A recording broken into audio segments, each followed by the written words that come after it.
pumping as soon as he got here. We see it in a cool truck pulling it around. Yeah.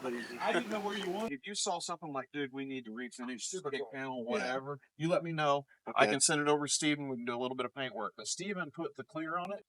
The kick panels that are in there, are, if you see the vintage air, I don't know. You'll have to look at all that and see what you can fit in there. But the vintage air is right there next to it. Yeah, no, we'll probably come up with something cool for the vents if you're cool with that. I'm fine with that. Look a little different. Okay, I'm fine with that. So the other thing our is, kick panel's clear of the vintage air. We actually did a truck in California. Okay. And he's checked it against the vintage air. Okay. But the vent is a different story. Okay.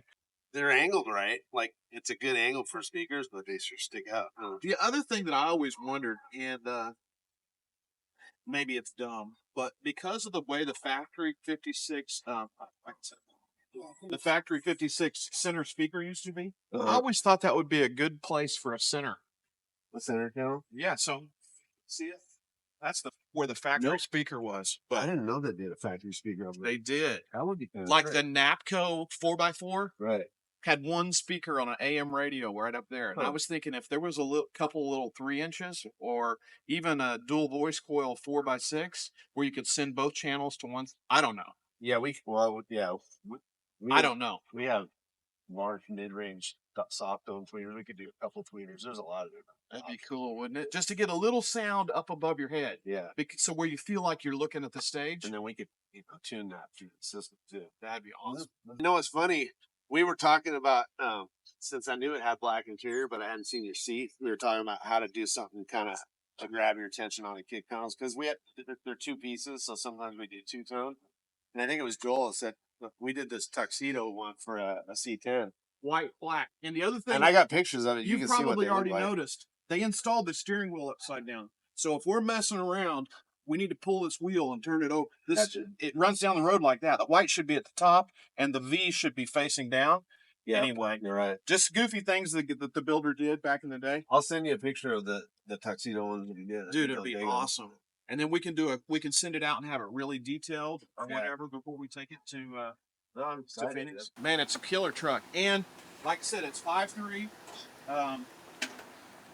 automatic.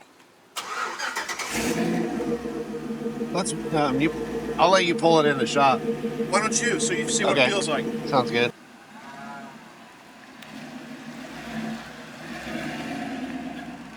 Extras, because we appreciate you letting us. We're going to get a lot of use out of this between launching this product and the show. I mean, this is a win for us. It's awesome. We were talking about working with a shop out in California to finish something, and you never see the cool thing about this is you can just call me up and I'll bring it to you. Yeah, that's bitching.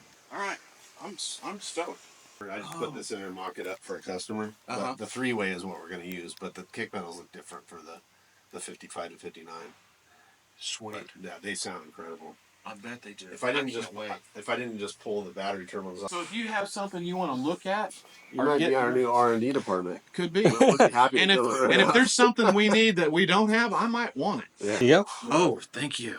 Thank you. For sure. So CJ does all of the interior scanning, engineering, all that kind of stuff.